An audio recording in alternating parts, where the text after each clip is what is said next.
Okay, Avner, I think we can begin. Okay, thank you, Tsela, and hello, everybody. Good morning to Professor Lynn Hunt in Los Angeles. Good evening to our audience in Israel.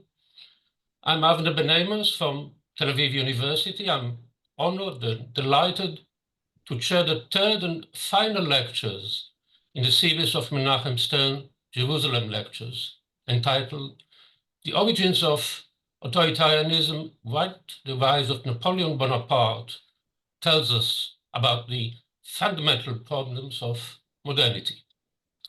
We have already heard about the invention and the social origins of authoritarianism, and today's title is Authoritarianism and the Media.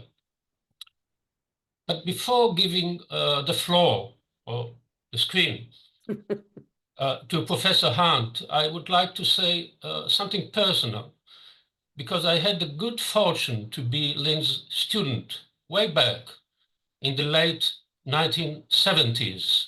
For my younger students, this is already ancient history. This was in the University of California at Berkeley. I was then a graduate student in modern European history. And I would like to talk about Lynn as a teacher, or to be more exact, about a certain aspect of her teaching that has something to do with the topic at hand. But in order to explain my point, I should return one step backward to my student days in the Department of History at the Hebrew University of Jerusalem, when I did my BA and MA degrees.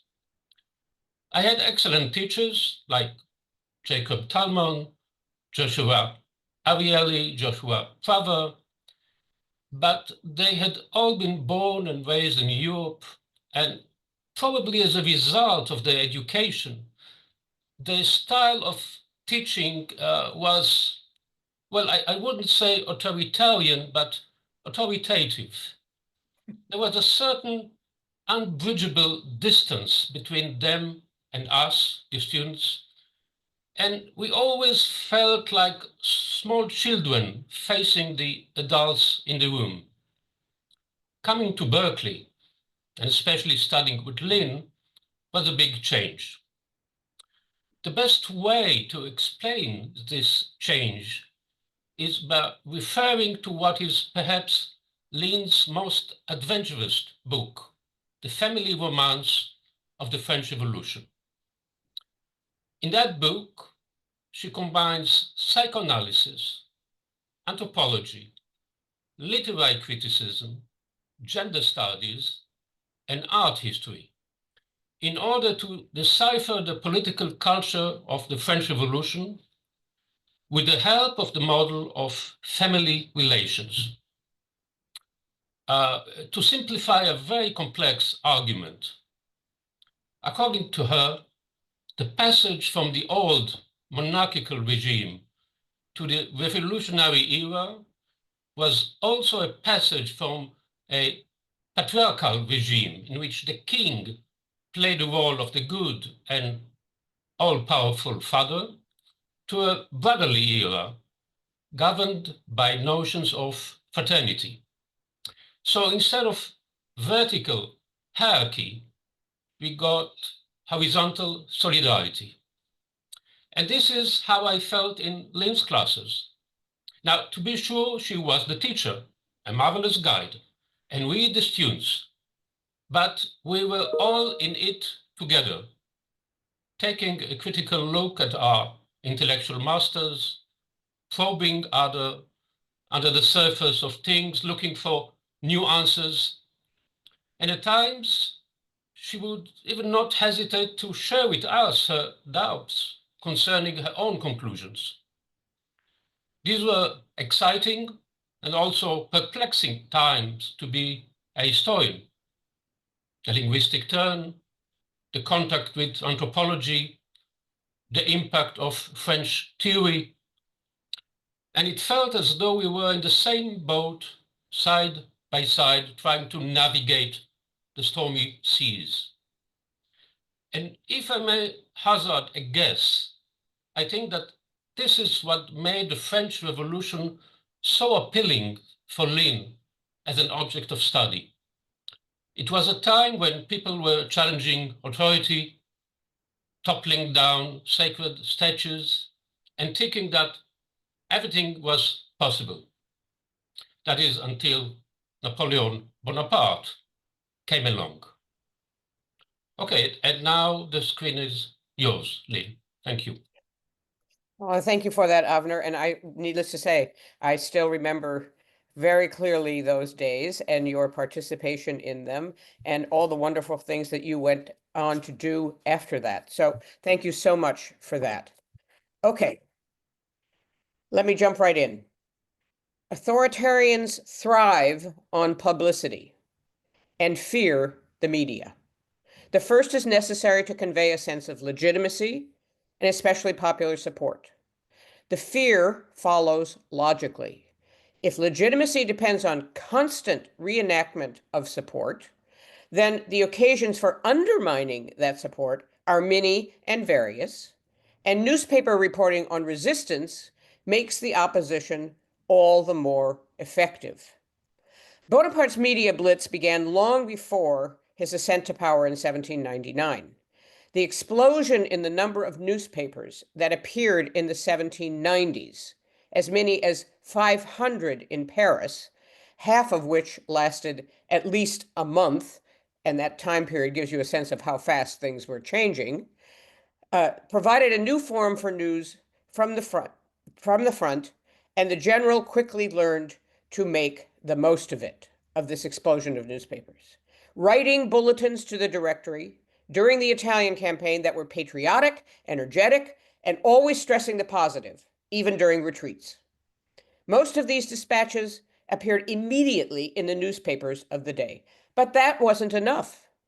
In February 1797, Bonaparte set up his own newspaper in Paris, called Journal of Bonaparte and Virtuous Men, and though it did not last long, 2 months, his paper for the Army of Italy, Courier of the Italian Army, founded in 1797, had so much success that its articles were sometimes reprinted by Paris newspapers, even though the Courier was aimed at the soldiers in Italy. And now I'm going to try to share my screen.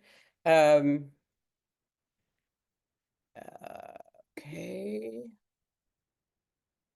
I hope this is the right one. Yes, it is. Okay, there is an example of the Courier de l'Armée d'Italie, which was published in Milan.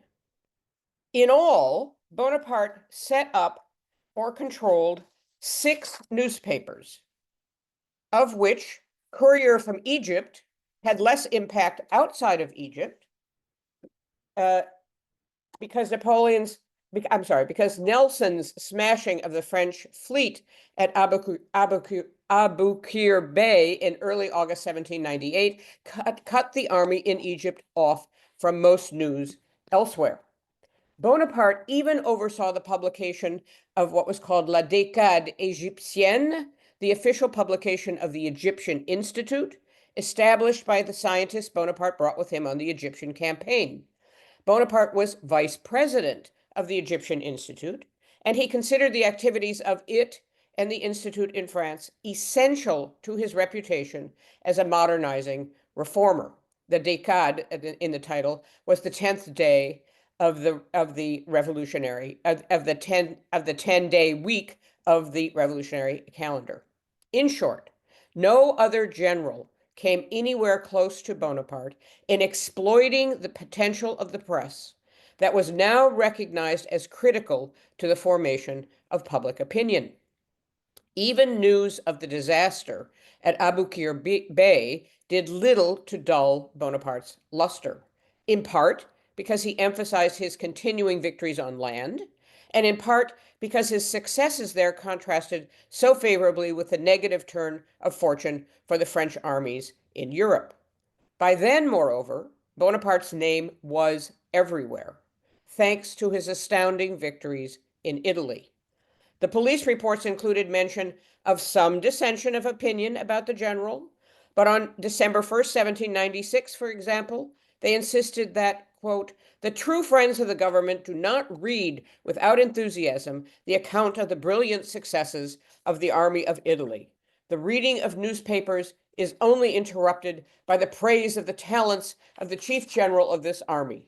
He is placed in the ranks of the most illustrious conquerors, unquote. The naysayers did not disappear right away, and other generals got attention for their victories too, but no one else shined as brightly as the hero of Italy. Public excitement reached a first peak in early January 1798, when Talleyrand, the Minister of Foreign Affairs under the Directory, gave a sumptuous party to celebrate the recent peace with Austria. Bonaparte was literally the toast of the town, listening to songs and verses composed in honor of the conquering hero. The first popular accounts of Bonaparte and his exploits began appearing in 1797. Sylvain Maréchal, notorious atheist and Republican, caught the tenor of the times when he wrote, "The pen of our writers is not at all rapid enough to follow the course of your victories. You have been proclaimed a hero, a demigod, the wonder of our century, and a subject of astonishment for our nephews." Yet Maréchal disdained Bonaparte's dealings with the Pope and the Austrian Emperor and foresaw trouble ahead, to quote him. "I see nothing that reassures me that next Germinal," the date of the elections in 1798, at the time of our primary elections, "you will not repeat from inside your apartments at the Luxembourg Palace, where the directors lived, 'People of France, I will put together for you a corps législatif and an executive directory,'" unquote. Some saw the strong man already parting the curtain to consider a very different future. Or did they sense, as Maréchal certainly did, that the weaknesses of the Directory government afforded new opportunities for this particular celebrity? Maréchal is an especially interesting commentator because he took everything to its logical conclusion, whether anti-royalism, egalitarianism for men, republicanism, irreligion, or misogyny, all subjects for him at one time or another. Most writings expressed no such reservations. Consider the example of the poem Epistle to Bonaparte, composed shortly after the end of the siege of Mantua in February 1797. "Without counsels, without scales, as quick as lightning, you come, you see, you strike, an army is destroyed. Another replaces it. It is suddenly in flight, either captive or without life. 1, 2, 3, again, they appear before you, suffer the same fate." It ends with a wish. "You were on the Champ de Mars an impetuous victor, become in our Senate a wise legislator. Finally, in order to crush every jealous detractor, merit in 13 years to be elected director," when he met the age requirement. More than 2 years before the Brumaire coup, then, Bonaparte was already being touted or feared as a solution to France's political problems. Bonaparte grasped early on the importance of visual representation. He even tried to officially commission a painting to commemorate the Battle of Nazareth, which took place in April 1799, but the Directory would not allow him to act officially in their place. Once he became first consul, he revived the idea, and an official competition was announced in April 1801. Within months, a journey picked Antoine Gros as the winner, and this was the painting. Gros already had history with Bonaparte, who had not waited until 1799 to spread his own image.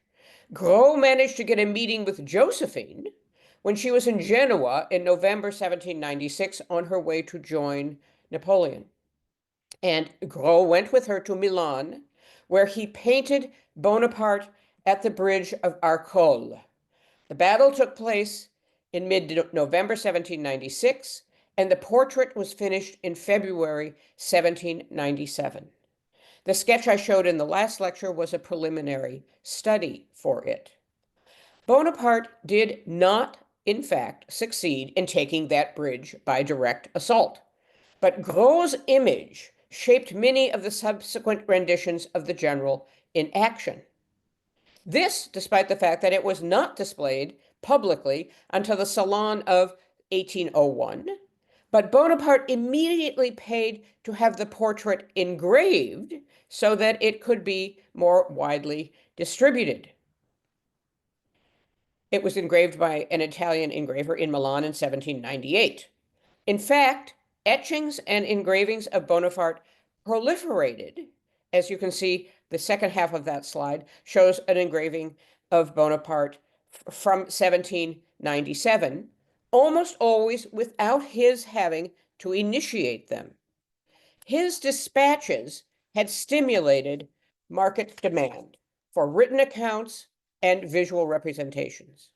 Right after his first victories in Italy, Bonaparte began commissioning commemorative copper medals, which eventually became a series of the 5 battles, they were called, that were produced by the Mint in Milan, based on designs drawn by Italian artists, including Andrea Appiani, one of the first to paint a portrait of Bonaparte, which I believe to be this portrait, which was sold at Christie's in 2002, because the Alix etching of 1798 on the other side of the slide is obviously based on that same painting.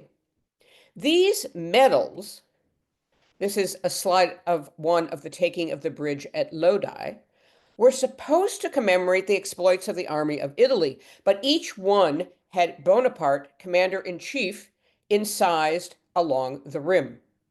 The general featured even more prominently, however, in commemorative medals and jetons produced by others, such as this one by P.G. Léonard that dates to the very end of 1796. It will come as no surprise that Léonard continued to produce medals for the consulate. The adulation of Bonaparte reached a fever pitch after the Brumaire coup. This engram, which I'm going to show very briefly, shows that at the very beginning, before the Italian campaign, Moreau was in fact at least as well known as Bonaparte, and then Bonaparte rapidly eclipses him. Jean-Yves Cousin d'Avalon followed up his Voltairiana and Moliériana with Bonapartiana in 1801, which, as a subtitle announced, offered a collection of Bonaparte's ingenious or sublime responses, heroic actions, and memorable deeds. No praise could be too exaggerated after Brumaire. I quote him. He combines an ardent valor equal to any ordeal with an unshakable sang-froid, the grand conceptions of genius with those ruses of art that Hannibal often employed against the Romans, the slowness of reflection with all the celerity imaginable in execution, the impetuosity of youth with the experience and maturity of a more advanced age, the talents of a warrior with those of the most profound politics, the virtues of wisdom, the sentiments of humanity and moderation, with the ambition for glory and the audacity of the conquerors. A third edition was published in 1833, indicating that it had a certain staying power, which was probably not the case of all the many such efforts. Cousin went on to publish a multi-volume biography of Bonaparte in 1801 and 1802.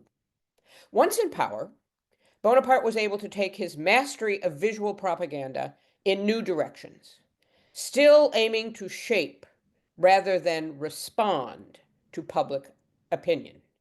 His grand architectural projects for remaking Paris took a while to formulate and execute, so they will not be my focus here. The Vendôme column was first proposed in March 1800 and completed after many revisions of plans in 1810. The Arc de Triomphe was ordered constructed in 1806, and only completed in 1830. The Bourse was decreed in 1808 and finished in 1826. The competition for a temple of glory on the site of the Madeleine opened in 1806 and finished as a Catholic church in the 1840s. These projects have been aptly characterized by Louis Hautecoeur as archaeological, colossal, massive, and symbolic, very much in the Roman manner. But Bonaparte's vision only became so obsessed with the monumental in architecture after the declaration of the empire. Similarly, it took some time for him to start putting his name on public places. The Louvre, known as the Musée Central des Arts, became the Musée Napoleon in July 1803. In the first years, therefore, Bonaparte made use of arts more quickly completed. As soon as he came to power, he and his family began patronizing artists with a view toward influencing public opinion in the Salon, the public art exhibition held in the Louvre, sometimes yearly, sometimes biannually. Tens of thousands attended the exhibition, which was free to the public. And this slide shows an example, and it is actually an etching of the Salon of 1800. The grand portraits and battle scenes of these years are best known, but miniatures by Jean-Baptiste Isabey, here I have an etching of one of his miniatures as a medallion, and on the other side I have the only one I could find, an example of what I'm about to talk about. These miniatures found many buyers who put them on snuff and candy boxes. And this is one from 1810. As I said, that was the earliest one that I could actually find of an Isabey that's on a snuff box. Isabey was an intimate of the family, having taught drawing to Hortense, Josephine's daughter, and he encouraged Josephine to buy Malmaison in April 1799 from the Le Coulteux banking family, which I discussed several times in my last lecture, who were also Isabey's friends, as a retreat for the Bonapartes. There, Isabey did one of the first full-length portraits of Bonaparte, which was shown at the Salon of 1802. It's a black pencil and graphite drawing highlighted by gouache. A German visitor to France saw it at the Salon of 1802, but he did not much care for it, though he lavishly praised Isabey's miniatures. To quote him, "The effect of this thin and impenetrable figure is not sympathetic. It is nonetheless the sole true portrait of Bonaparte that I know, even if Isabey has depicted him as distinctly too tall." Isabey played charades and put on amateur theatricals with the family at Malmaison. When Bonaparte asked him to do a rendition of a review of the Consular Guard, was actually finished in 1800, Bonaparte, dictated the names of those who should appear in the picture. I think this may very well be a rendition of the scene that I ended with at my last lecture of his move into the Tuileries and then reviewing the Consular Guard. In short, the artistic program was taking shape almost immediately, though it remained a work in progress. Bonaparte had already identified his preferred artists, Isabey, Gros, and the leading neoclassicist Jacques-Louis David, and he developed his program with them. After winning the Battle of Marengo against the Austrians on June 14, 1800, a battle that he nearly lost, but that cemented his standing as first consul, he approached David for a portrait. The King of Spain, Charles IV, also wanted a full-length portrait of Bonaparte. The idea was to provide more than one copy. When Bonaparte asked David what he was working on at the moment, David responded with the battle at Thermopylae Pass, in which the Greeks held off the Persians in a famous last stand. Bonaparte responded, and I hope you hear an echo here. Too bad. You are wrong, David, to wear yourself out painting the losers. David agreed to drop that for the moment and paint the portrait. Bonaparte wanted one that showed him calm on a spirited horse. The result was one of the most famous of portraits, Bonaparte crossing the Alps, painted in 1800 and 1801. Bonaparte paid 24,000 francs for his version, and this is the one that is at Versailles, presumably the one that Bonaparte bought. It's one of several replicas of the painting that David worked on for years. It was not the only portrait done of Bonaparte at the time. 5 artists besides Gros exhibited pictures in the Salon of 1801 that were either portraits or that featured Bonaparte. Much to the chagrin of critics, David chose not to exhibit his. One critic complained, "The public regretted and the dignity of art should have required David to exhibit in the Salon his recent work, which is at once a monument of history and of painting. We admired in this picture the composition, though it was a bit theatrical, if I dare say, the austerity and grand forms of the drawing, and a coloring that is warmer than usual." The drawing by Pierre-Paul Prudhon that did appear in the Salon, which is a black and white chalk drawing with touches of white chalk on blue paper, now at the Art Institute in Chicago, now called The Triumph of Bonaparte, was listed in the Salon catalog as an allegory of peace, with Bonaparte between figures representing victory and peace. It is now interpreted as a call for government support of the arts. A very different rendition of the Alps crossing was produced in the Salon of 1801 by Nicolas Antoine Tonnet.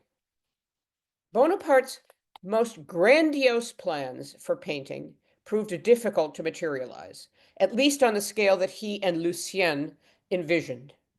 Not long after Brumaire, he asked Lucien to choose the 6 best painters to depict his leading battles with canvases that were 8 by 5 meters.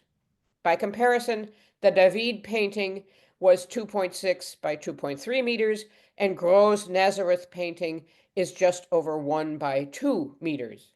Bigness was vitally important to Bonaparte, and perhaps all subsequent authoritarians. Painters could not produce such canvases quickly, however. They often wanted to consult drawings done during or just after the battles by participants, and were not used to working on such large canvases. Tonnet's rendition of the Battle of Nazareth, for example, was less than 1 meter in one dimension and just over that in another. Bonaparte had to settle for official competitions like the one for the Battle of Nazareth, with juries composed of painters and officials. Although many newspapers breathlessly recounted every move made by Bonaparte, including descriptions of paintings about him at his battles, the First Council obsessively feared the potential for opposition. On December 22nd, 1799, that is just over a month after the coup, he made the Moniteur the official paper of the government, with direction provided by a government official. Less than a month later came the decision to limit the number of papers on the grounds that the government needed to prevent the damage that journals can produce. 60 Paris newspapers were shut down, and the remaining 13 were required to register with the police. Thibaudeau recounted how this worked.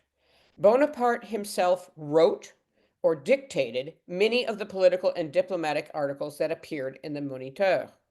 Quoting Thibaudeau, "These articles were the expression of the truth, or of what the government thought it important to make people believe. It was up to a healthy critique to get at the intention and to distinguish the true from the false. For if the common readers take literally the articles of the official journals, the enlightened reader does not ignore that they often offer only mutilated versions of the truth or lies that officials judge useful for their politics." Soon the permitted journals tended to reproduce what the Moniteur printed about government decisions. Despite agreeing wholeheartedly with Bonaparte's actions, the police did report on January 22nd, 1800, that some bad types had reacted to the reduction in the number of journals by saying that, quote, the First Council has taken on 14 valets. The journals that were allowed to continue were closely monitored, and if an issue was found offensive by the police, it was seized at once. An English radical and man of letters who spent 2 years in France, Thomas Holcroft, commented extensively on the treatment meted out to the editor of the Journal des Hommes Libres, the Journal of the Free Men. The government seized one of its issues. Here is Holcroft.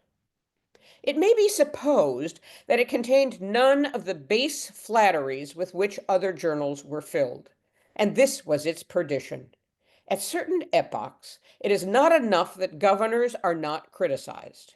If the grossest praise be not heaped upon them, it is construed into open revolt. It happened one day that a laughable pleasantry against a contemptible minister, he meant Talleyrand, was admitted. And on this frivolous pretext, the very next, the journal was suppressed without the least regard to the subscribers or the editor. The French editor was arrested in the roundup of Jacobins after the assassination attempt in December 1800. Holcroft no doubt sympathized because he himself had been caught up in the prosecutions of the British who supported the French Revolution. The English visitor also commented on the government's use of publicity about its actions. The walls of Paris were papered with announcements of them. Quoting Holcroft again, to the eye, nothing could be more public and undesigning. In fact, nothing can be more cautious, concealed, and artful. As almost every day produces a new decree, or a revival, or alteration of the old, no one attends to them. It is too much for human industry, unquote. No one could keep up with the flurry of decrees whose sheer number was meant to impress the public with the energy of the new regime, and whose public posting was meant to convey their inherent legitimacy. Bonaparte was not content with directly shaping newspaper coverage. He also supervised the writing of pamphlets, and we know about one of them from the notes that Roederer kept of his conversations with Bonaparte. Bonaparte went over the manuscript for what became a nearly 100-page unsigned brochure written by Roederer, denouncing two generals, the royalist Pichegru and Bonaparte's erstwhile competitor, Moreau, who were accused of conspiring against the regime. With Roederer present, Bonaparte dictated changes directly to his secretary. He said, take out of the brochure anything that has that bad revolutionary coloring and substitute for it the coloring that suits opinion, and squeeze more into this immense hodgepodge of facts, such as that the officers and soldiers of the Army of the Rhine, where Pichegru was in command, were electrified by the victories of Bonaparte, by the news of the battles of Montenotte, Melissimo, Mondovi, Lodi.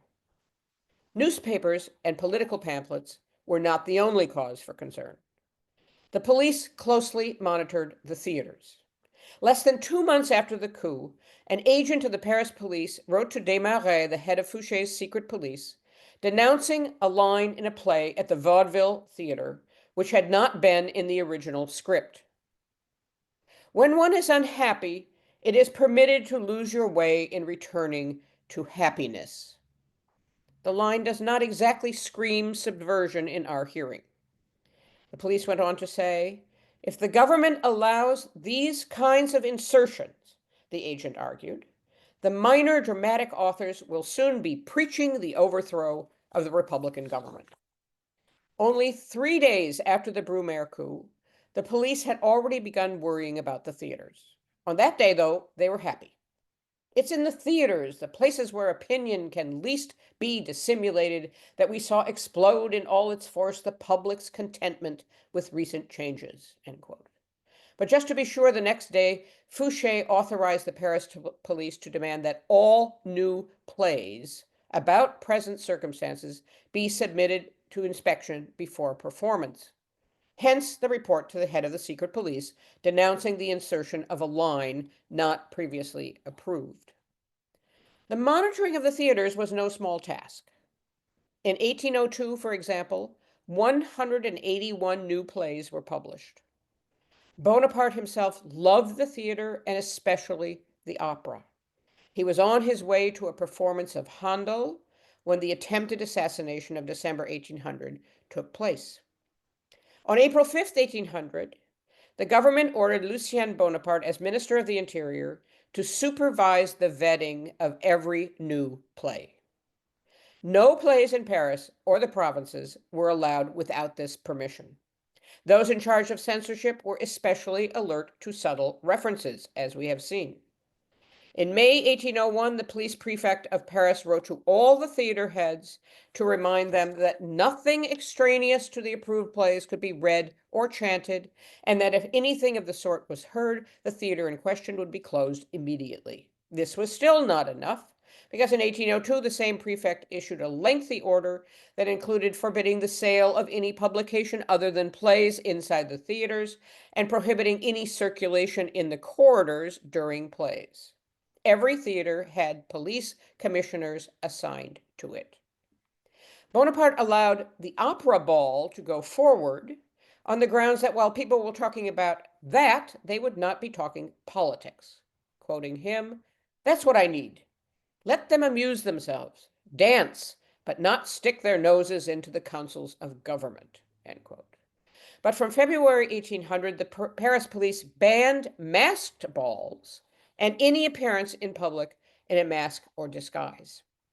In April 1801, Bonaparte had his minister write to the actors of 3 theaters, urging them to revive the classic repertory, and especially plays set in ancient Greece or Rome. Finally, I want to turn to the novel, and in particular, the ways in which Germaine de Staël could upset Bonaparte's apple cart with her writing. Leaving to the side, oh, I have frozen up again. Leaving to the side, there we go, her explicitly political activities, which were considerable as a salon hostess and general provocateur. It wasn't just Bonaparte who found her troubling. By the way, the second half of this slide shows a portrait by Isabey of Madame de Staël, who was a protege of the de Staël family in the early 1790s. Once again, because Roederer wrote extensively as a journalist before 1799 and kept notes of his conversations with Bonaparte after 1799, he provides an especially interesting perspective on her and her relationship with Bonaparte. He, Roederer, was caught in the middle, since he had maintained friendly relations with de Staël for years before, during, and immediately after the Brumaire coup. In a projected but never published review of de Staël's essay, Literature Considered in its Connection with Social Institutions, which was published in 1800, he went right to the heart of the matter by asking what could possibly be the utility of de Staël's research into the influence of politics on literature and of literature on politics. I quote him, "Literature always follows customs and politics, like forms follow from substance and dress follows from the body. Customs and politics do not follow in the same fashion from literature. The dependence is not reciprocal, at least not in the same degree." I'm still quoting Roederer, and this is the key. "You might as well ask, what is the influence of women, of food, even clothing, on customs and politics?" These views were widely shared. De Staël had argued that, quote, "the great works of literature, independently of the examples that they present, produce a kind of moral and physical tremor, a quivering of admiration that disposes us to generous actions." She believed literature did influence customs and politics. She saw that novels in particular could elicit strong emotional reactions that had all kinds of often unexpected consequences for thought and action. And she was acutely aware of the kinds of darts thrown her way. For in the preface to the second edition of this work on literature, she wrote, quote, "After having refuted the various objections that have been raised against my work, I know all too well that there is a kind of attack that can be eternally repeated. These are all the insinuations that have as their goal to condemn me as a woman for writing and thinking." Roederer had been quite positive about novels and about de Stael. In a letter to his wife in 1798, he wrote, "Madame de Stael is something else. There is no mind that has as many original moves, nor soul that has as many good ones," end quote. In fact, at the end of the 1790s, she had close ties to the Brummerians, especially Talleyrand. In early January 1800, she wrote to Roederer, quote, "Is there a woman who has shown herself at every moment in time more enthusiastic than me for Bonaparte?" End quote. Yet she wrote that letter to complain to Roederer about Bonaparte's persecution of Benjamin Constant and others in her circle. At the same time that de Stael was preparing the second edition of her treatise on literature, she was also writing her first novel, Delphine, published in 1802 and set between April 1790 and October 1792. While offering little direct commentary on events in France, though they provide an important background to the decisions made by the characters, the novel is concerned on every page with the conflict between liberty and social prejudices, with the fate of women being most poignantly and tragically recounted. She described it herself in a letter of September 1800 as the history of the destiny of women. And here, every single one of the volumes has this on its title page. A man must know how to resist opinion. A woman must submit to it. A quote directly from one of the works by her mother. I would argue that this is, as you will see, somewhat ambiguous. It was also, to some extent, the destiny of a nation in which liberty would be sacrificed to social and political conformity, both during the Terror and under Bonaparte. Bonaparte had already forced de Stael to exile herself from Paris because of her encouragement of works critical of the regime, especially one by her father. And now he made that definitive because of the reports he was hearing about Delphine. Roederer recounted Bonaparte's reaction to the uproar caused by the novel. He had not read Delphine, but he strongly approved, I'm quoting Roederer, of the criticism of style made in the Journal des Débats, the Journal of Debates, the previous day. He complained about the decadence in the art of writing. Now he quotes Napoleon. "That is not how Voltaire, Chamfort, and Fontaine wrote. I will read Delphine," end quote. Bonaparte went on to explain that his attitude toward novels had changed. He loved the new Eloise. When he read it, he claimed, at 9 years old. It's a very long novel. "It turned my head," he said. Until the age of 16, he would have defended Rousseau against the partisans of Voltaire, but all that changed when he saw The Orient. "Savage man is a dog," he pronounced. Still, he was sure that Rousseau's novel was worth more than de Stael's, which he had not read, but he had ordered it and was determined to read it. It is unlikely that Bonaparte ever read it, but he got enough information from police reports and the extensive journalistic commentary on it to make up his mind. He even maneuvered to get it suppressed at the Leipzig Book Fair.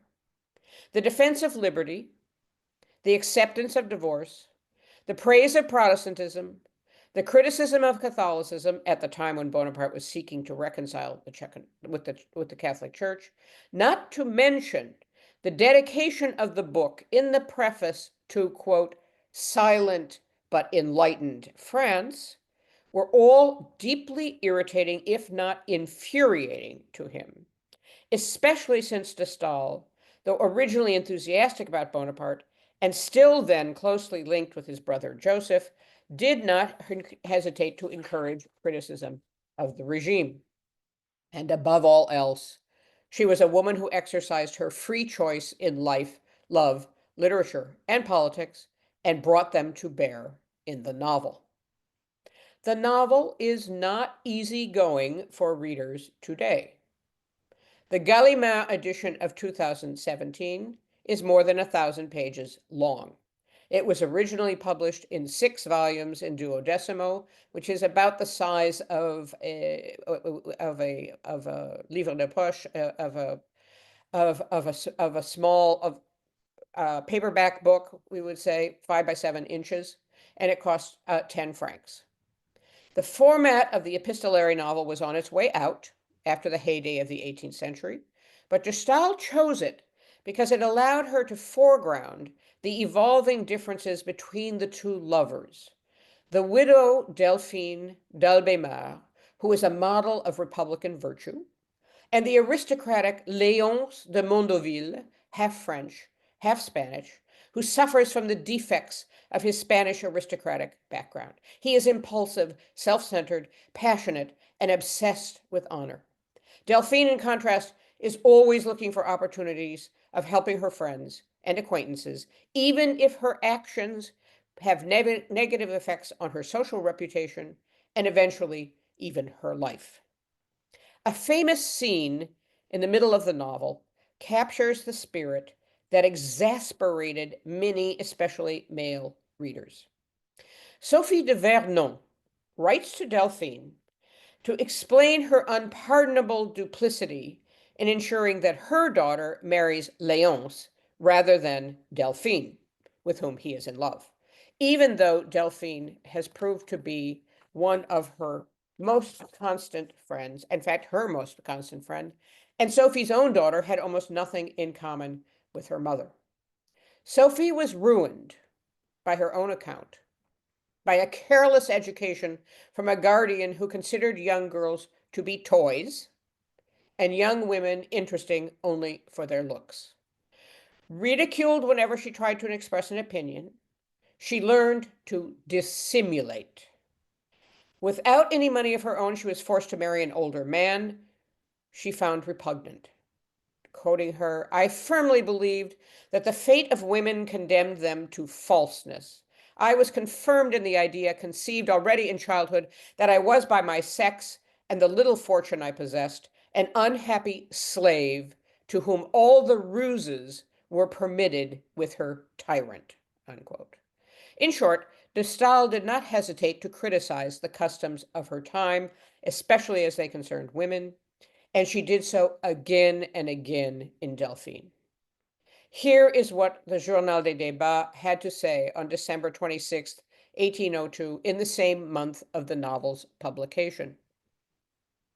"Nothing is more dangerous, nothing more immoral than the principles publicized in her work. She denigrates the Catholic religion without being familiar with it. She accuses it of bringing despair to dying souls when this religion offers the balm of hope and the most touching consolations. Forgetting the principles in which she was raised, even in a Protestant family, the daughter of Mr. Necker disdains the revelation. The daughter of Madame Necker, the author of a work against divorce, offers long apologies for divorce. The friend of humanity preaches suicide. The friend of philosophy seems to applaud the senseless custom of the duel." End quote.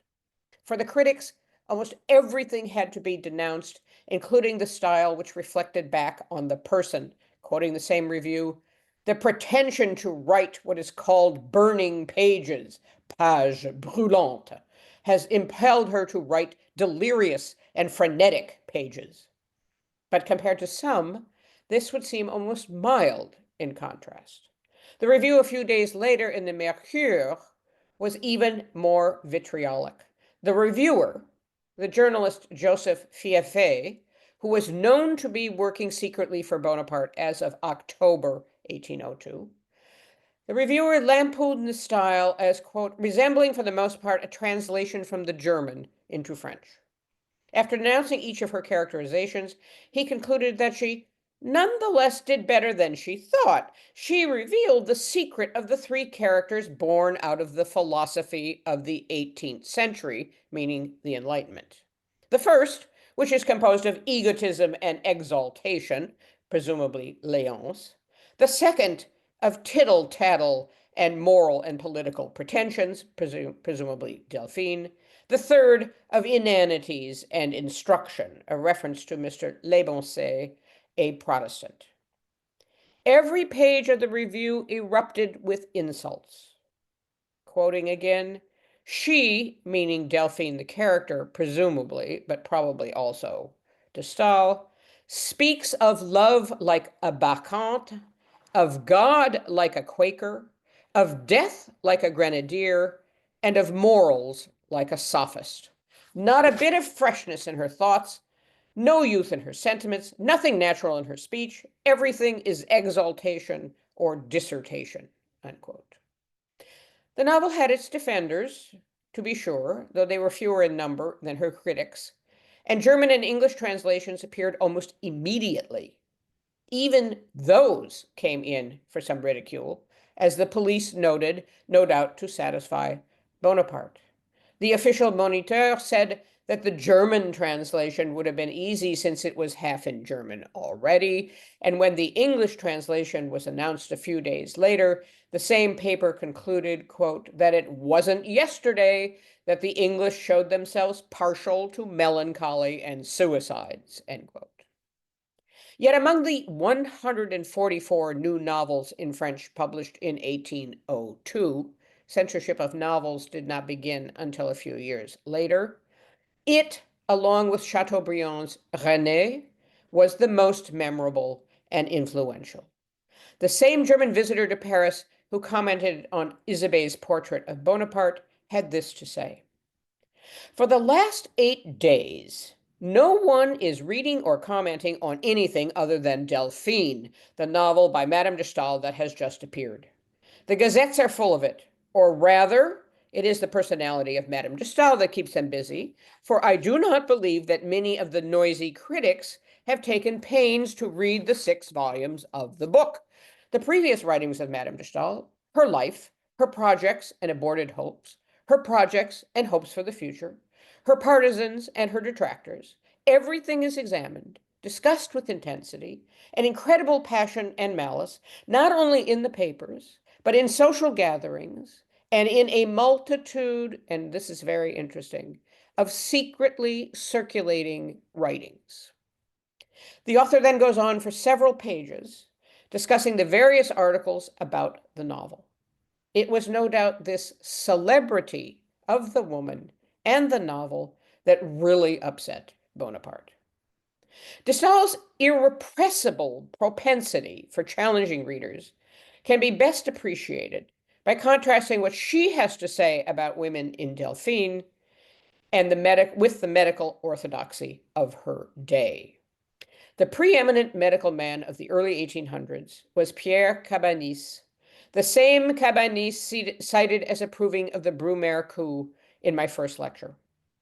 In his treatise on the influence of the sexes on the character of ideas and moral affections, which was published for the first time in 1802, he stated categorically, it is necessary that the man be strong, audacious, enterprising, that the woman be weak, timid, dissimulated. Such is the law of nature. Such was the mountain de Staël wanted to climb.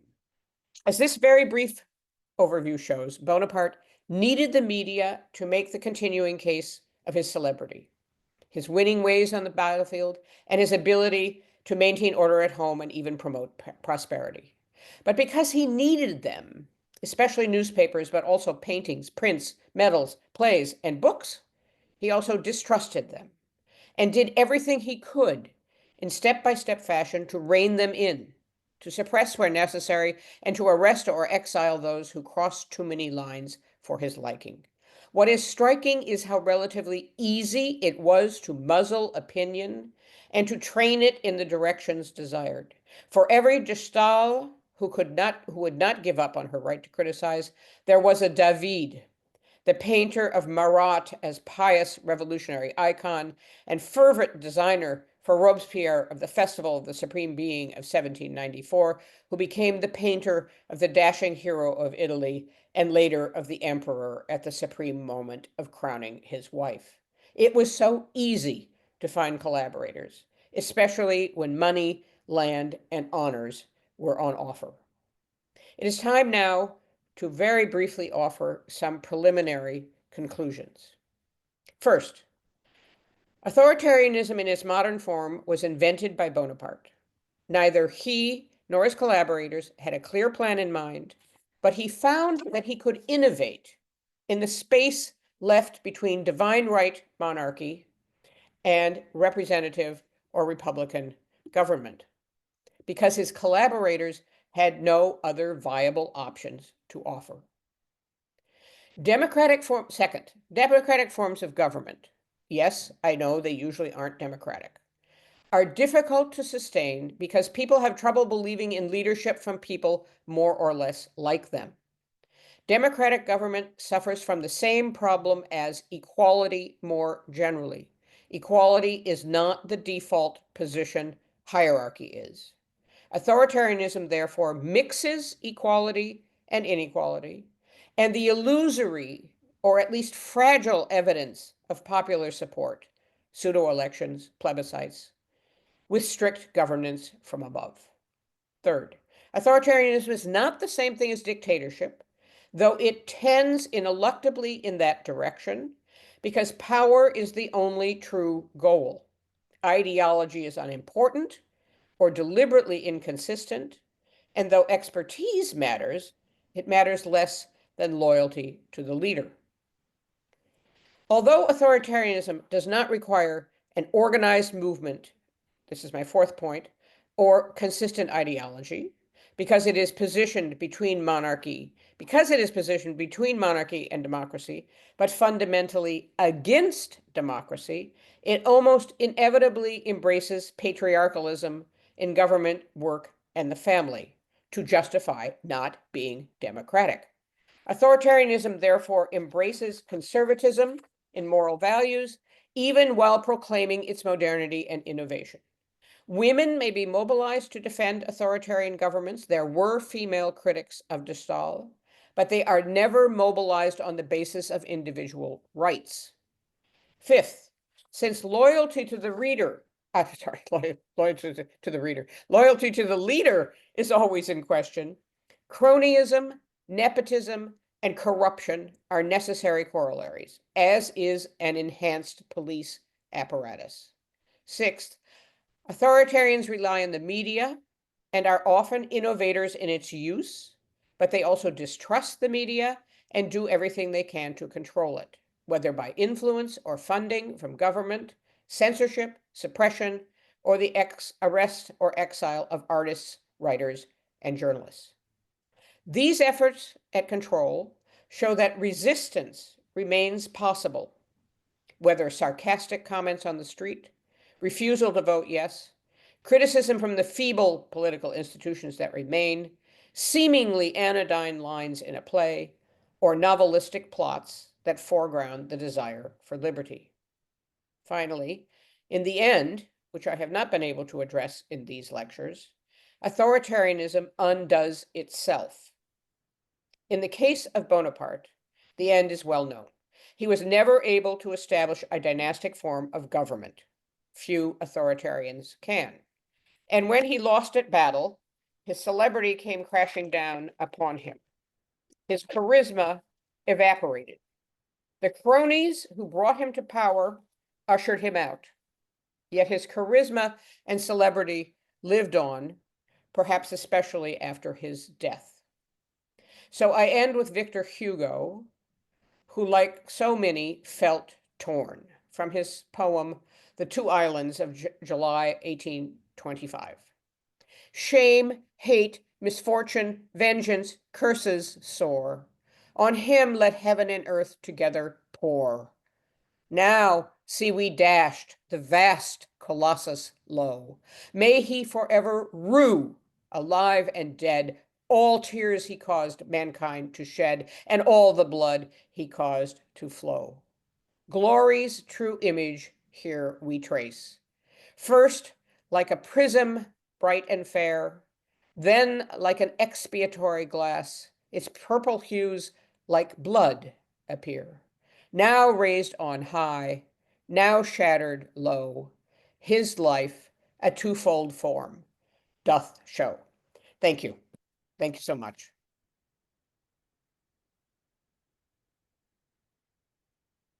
Thank you. Thank you, Lynn. We have some time for questions. Please raise your hand, or you can use the reaction signs at the bottom. Anybody? Yes, Gidon Bohak, please. Can you unmute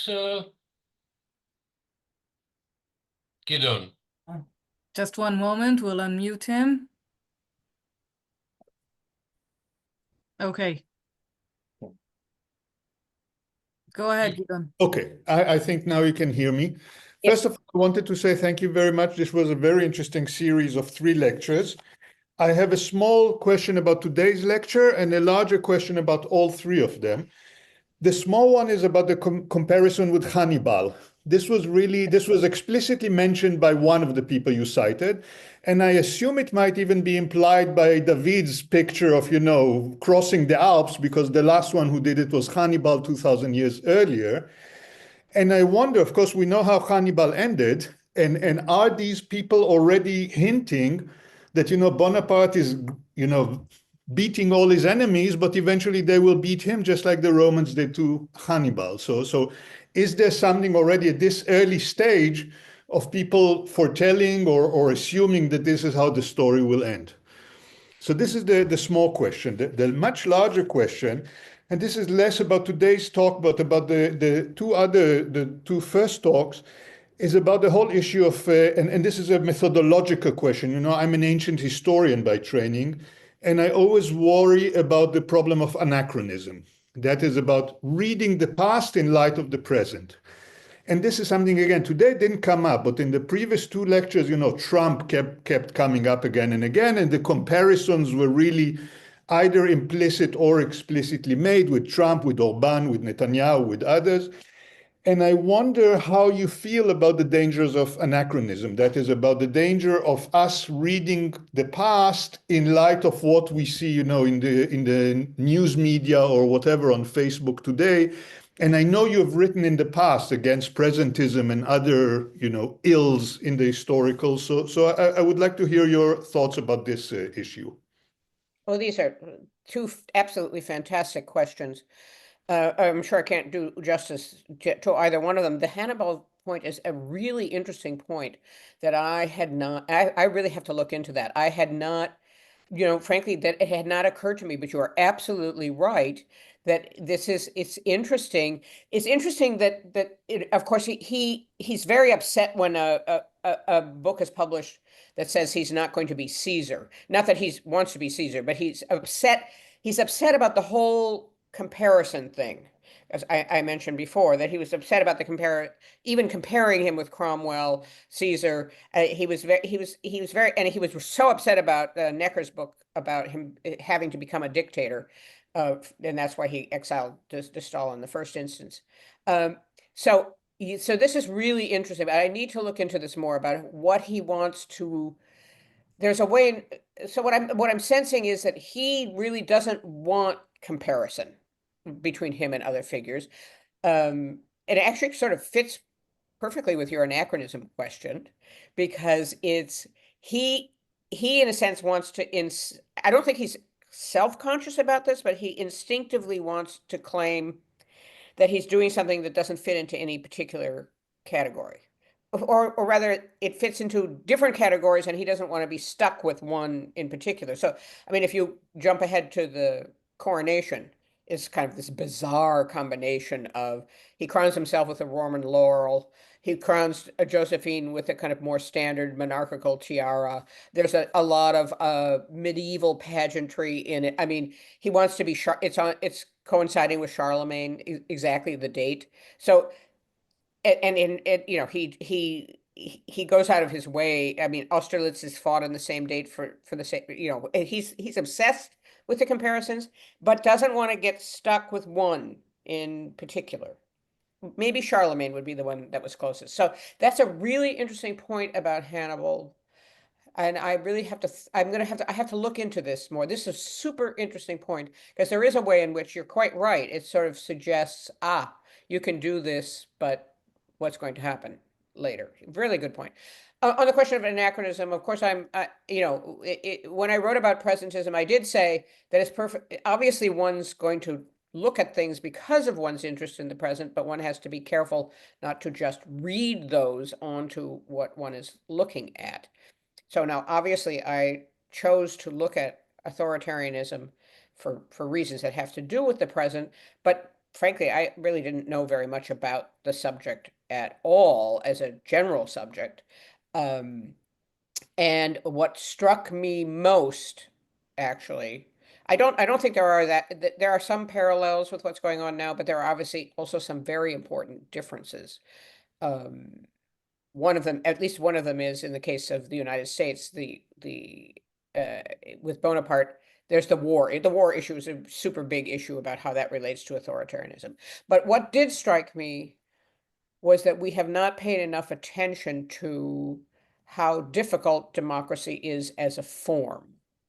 We have been so, in the present, we're so upset about what is happening to undermine it that we don't face up to the fact that this is not an inherently easy thing to do. Churchill's always famously quoted that, you know, it's not great, but it's better than the alternatives. But that doesn't really get to the issue of how difficult it is. And maybe I don't read the current political science literature that much, obviously, and so maybe somebody has written more compellingly about this. But working on this has made me really realize that in the case of Bonaparte, there are so many obvious problems with a directorial regime that we can lose, that you know, that one could write a thing that just says this had to happen because they were in such deep trouble. But really what they were in deep trouble about was they didn't know how to organize democratic forms of politics because they were completely resistant to the idea of a party system. Parties were bad.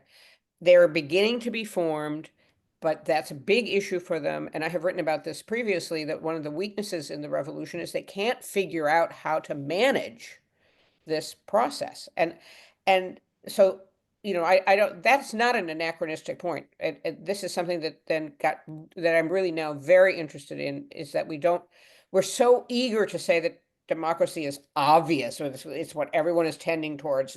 It's the sort of arc of history goes in this direction, that we fail to see that it has tremendous internal problems that have made this possible, these developments. And so Bonaparte is super interesting. The problems of democracy then are totally apparent, but what's super interesting about him, I think, is that he shows, well, guess what? There's a lot of space between elected government on the one hand and divine right monarchy on the other. There's this huge area in between, and I'm going to just see where I can go. And what I think so interesting about him is that he doesn't know what he's going to do until he starts doing it. And he does do this one thing that I think is really fascinating, which is he sees what he can do. He does something, and if it works, he does it. That's why I had that quote from the Englishman about all these decrees on the walls, because the next day there's an alteration in the decree, and the next day there's a different decree, and there's a superseding decree. And part of that is to show that the government is doing things, but part of it is also he keeps changing his mind. So those are great questions, and I certainly have not resolved them at this point. It's really fantastic questions. Okay, thank you. Eliada, who's Eliada, please? Can you unmute him? Yeah, he can unmute himself. Okay. I'd like to go back, Lynn, to something that you were saying at the beginning. If we're thinking of this authoritarian figure, he's involved in the artists who are going to do his portraits and so on and so forth. He's interested in theater. He's interested in architecture. He's interested in novels. Does this continue with him? How does he find a way to integrate this into his real desire is to conquer so many different countries? So I was wondering, does he have at least a core of people with whom he can work? You mentioned that he turned to somebody and said, bring me the 6 best artists and tell me who are the ones that I should work with. So does authoritarianism mean here that you can't do it, of course, on your own? You also have to create a core of individuals who you trust completely, who are going to help you through this process, because the process engages so many different issues, from creating the Arc de Triomphe, the Louvre, and so on and so forth, and having all these paintings, which of course engaged me very much. Ingres was not mentioned today. He was mentioned in the previous. Yes, right. So I Thank was you. wondering, how do you put all this together in terms of his authoritarianism? Okay, so that's a really good question. But first of all, I would say, though he he definitely had an inner core of people that he relied on, but he never trusted them. And in fact, his inner core shifted over time.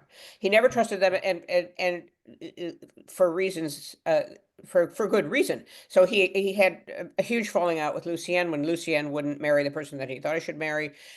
He fired Lucienne as interior minister. There were a lot of issues there. Roederer was his big confidant at the beginning in 1800, 1801, and then he kind of shunts him off. He has Fouché and Talleyrand at the beginning. Fouché, he lets go at a certain point and then has to bring him back. So he actually doesn't trust anybody at all in his inner circle, but he is also he's incredibly smart about how to do this. So one of the things he does is appoint to the Council of State really people who are experts in various domains that he is interested in. So Fouché, he doesn't like Fouché, but he sees that he is very good at running the police. So he keeps Fouché there, but he's always keeping an eye on Fouché at the same time. Talleyrand, he does not trust Talleyrand. Both of them are instrumental in bringing him down at the end in 1814 and 1815. So he's absolutely right not to trust them. But he knows when he has to do the best he can with what he's got at his disposal. And he does bring in people who are experts, and he does delegate some things, but he is also in some ways a micromanager. It's famously the case that when the Code Civil was being written in 1802, 1803, 1804, he presided over something like over 100 meetings of the Council of State on the subject of the Code Civil because he was so interested in it. So this is one reason why he has attracted as much interest and sort of consternation and enthusiasm and going back and forth between the two, because he was clearly an incredibly smart, talented, and energetic person. He famously slept very little, and he was interested in everything. There was nothing that was kind of like, don't bother me with that. And yes, he was obviously involved with the wars, but I think it's also true, even with the wars, that he was unclear on exactly what was going to happen. He made all these treaties, and he was also right that there was no way Britain was going to let him stay in power without some kind of effort to get rid of him. The Allies were a lot less organized than he was because they could have probably defeated him much earlier, but they could never agree on a common policy vis-a-vis him. So he was, in fact, he was very much somebody who could improvise, both in his battlefield tactics and in his political tactics. So he was not stuck in one thing or another. He would try things out, and maybe he learned this from the battlefield. He would try things out, and if they didn't work, he would try something else. There are many, many, many battles that he was losing that he won. And that's because he had this incredible facility of seeing the overall picture. His background as an engineer, he was an incredibly great map reader. He could see the kind of what he was facing and figure out a way to work on it. This is even true when you get to Waterloo. I mean, he could have won the Battle of Waterloo. He wouldn't have won the war, but he could have won that battle. He was an incredible improviser. So he had an inner core, but it was a shifting inner core, and he never was entirely sure about their loyalty, which is why I say authoritarianism is very, for all of its grandiosity actually shows that it's brittle. Because you have to have the bigness, you have to have the grandiosity, because this is a very fragile foundation, because it's neither divine right, tradition, what we've always had, or the will of the people constantly expressed. It's something else. But so it's a great question. Okay. Thank you. Next question, back to Uzi Eliadar. Yes, You can yes. unmute yourself. I'm here. Thank you. Thank you for fascinating lectures, 3 lectures. I have a question related to authoritarianism and Bonaparte authoritarianism and the popular campaign, his popular media campaign. When you compare the media campaign during the French Revolution to Bonaparte media campaign, there's a big difference between them, because during the French Revolution you see a very violent media campaign organized by the Jacobins, Girondins, the Monarchy Club, etc., which is characterized by a strong pamphleteer violent campaign organized by Père Duchesne, Mère Duchesne, different Amis de Peuple, etc. The last Père Duchesne was closed after the 18 Brumaire by Bonaparte. But when you compare it to Bonaparte popular campaign, you see that he is censorizing the violent language. If I'm not mistaken, and when you compare it, you see that he use text like l'image d'Épinal, for example. There is a image d'Épinal campaign, which is quite a soft campaign. So can you say that the authoritarian media campaign of Bonaparte, if you compare it to today Trump campaign or Netanyahu campaign, which is completely very violent, can you say that his campaign is completely different? Because it is not violent, you don't use a strong violent language. So what can you say? How can you characterize his popular campaign? Because most of your lectures, especially today, deal with elite media, not with popular media. It's true Right. that the theater can be considered popular, but you didn't talk about popular. You didn't talk about les grands danseurs du roi, par exemple. Even when you talk about theater, you talk about elite theater, not about popular theater. Right. Right. Good. Excellent point. Excellent point. The thing that's very different about Bonaparte from any of the present day examples that one might talk about is that when he comes to power, his number one goal is to end the incredible divisions between royalists on the one side and the left wing, the Jacobins, on the other. And he's going to try to bring everybody but the Jacobins basically into, he wants to in the first place, what's called, he has a politics of fusion. That is, he wants to bring back the Catholic Church. He wants to bring back the aristocracy. But without giving up all of the gains of the revolution at the same time. So he wants a big tent of inclusion to start with. And in fact, that goes on for some time. So he's not interested in the violent language actually only occurs in reference to the Jacobins, and most of that is not in the official press. Once the official press is limited to 13 newspapers in Paris, then he doesn't want that much. He basically doesn't want political discussion. He wants discussion about economic improvement, about all the various different things that he's going to try to do to modernize France. That's what he wants to have be in the newspapers. He doesn't want political discussion because the political discussion is in some ways inherently dangerous. Now, as for popular forms, I don't really know that much about that. Imagerie d'Épinal really takes off after the Napoleonic regime, and most of the images of Napoleon in the Imagerie d'Épinal, which I have studied a bit, is post the Bonaparte. It started in 1110, 1180, 11.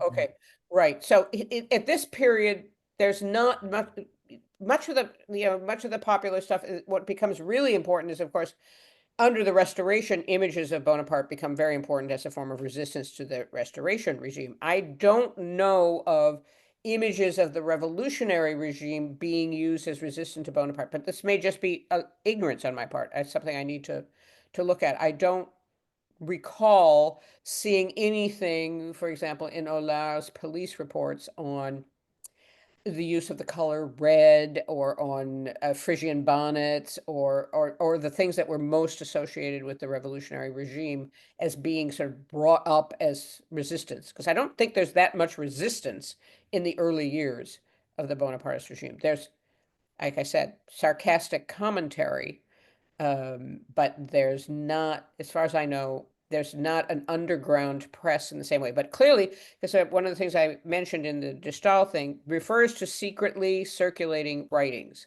That I don't know that much about, what's in them.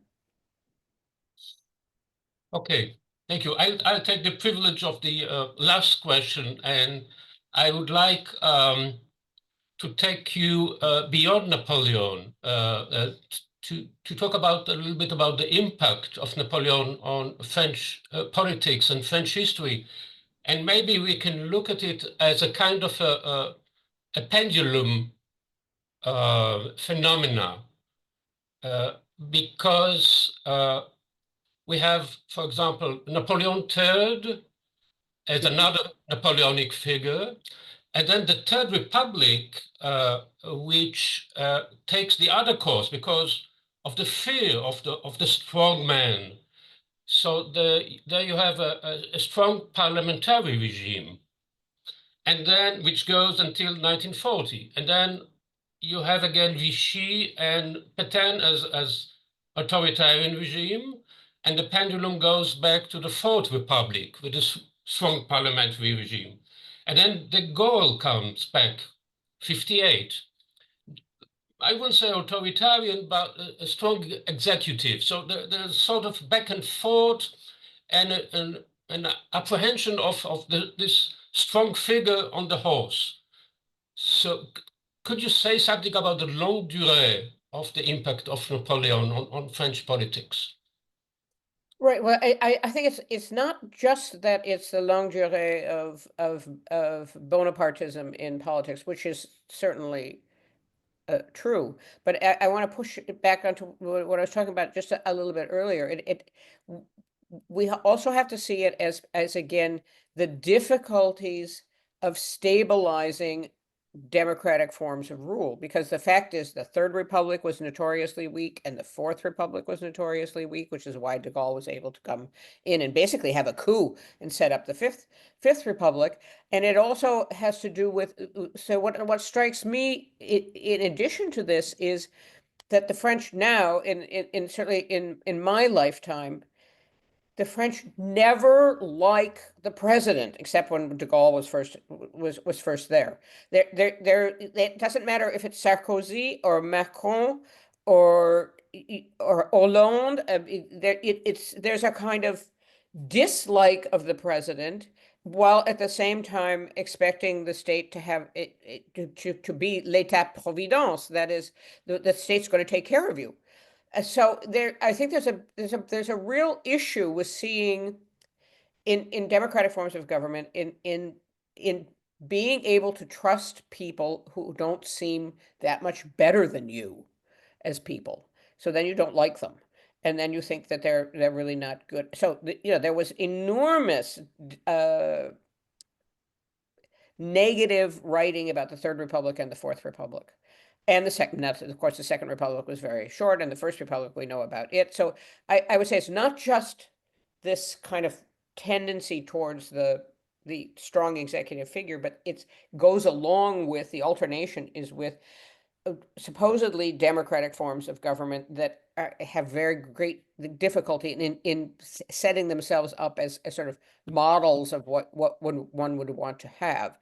And I think so. What this leads me to is very unpopular, perhaps, to say. What is, I think, striking in the modern world, therefore, is that figurehead monarchies have fewer problems of this sort because you actually have a democratic form of government, but the focus of charisma and celebrity is on a figure who can not actually change what is happening, but who stands for the nation. Whereas the democratically elected rulers, it's very hard for them to stand for the nation. If you look at who's on Mount Rushmore in the United States, they were all much more in the sort of strong executive vein than the overwhelming majority of presidents in the United States. It's very difficult to, as Burke would say, it's very difficult to make a government lovable without this kind of formation. And so this is what I'm really struck by now, is that it's very hard for voters to be enthused about people who are like them. So yes, yes, of course, this is true of France, notoriously true of France, that there is this problem. But I think that has to do with this other side of the problem at the same time. Okay, we're almost at the end. First of all, thank you for being with us this week. You give this week a certain rhythm, I would say, and a certain meaning. And in these chaotic and horrible times, it was good to hear your voice of reason. And now for the final words, please, Shmuel Feiner, the chairman of the Israeli Historical Society. Thank you. So on behalf of the Historical Society of Israel, I would like to thank our esteemed guest, Professor Lynn, for the 3 wonderful lectures. And I would like to tell you, Lynn, that your presentation was not just an amazing academic opportunity to be inspired by one of the leading historians in the world, but in historical perspective, a fulfillment of the vision of the humanist, democratic, and liberal citizens of Israel in times when radical nationalism, religious fundamentalism, and corrupted leaders are undermining the basic values of our country. So it's very, very meaningful for us and for me personally. And thank you, Moshe, Yael, and Avner, who masterfully chaired the 3 lectures. Tzela and the team of the Historical Society, who worked hard to make this event as user-friendly as possible. The Am Ve'olam Foundation, the Dan David Foundation for the generous support, and the Menahem Stern Academic Committee. And as you know, the Stern lectures are published in English and in Hebrew, and we are now looking forward to the book manuscript of Professor Hunt. Thank you all so much for your patience with this format, and especially for helping me with the setup and everything. And thank you especially for your absolutely fantastic questions, which have led me in new directions.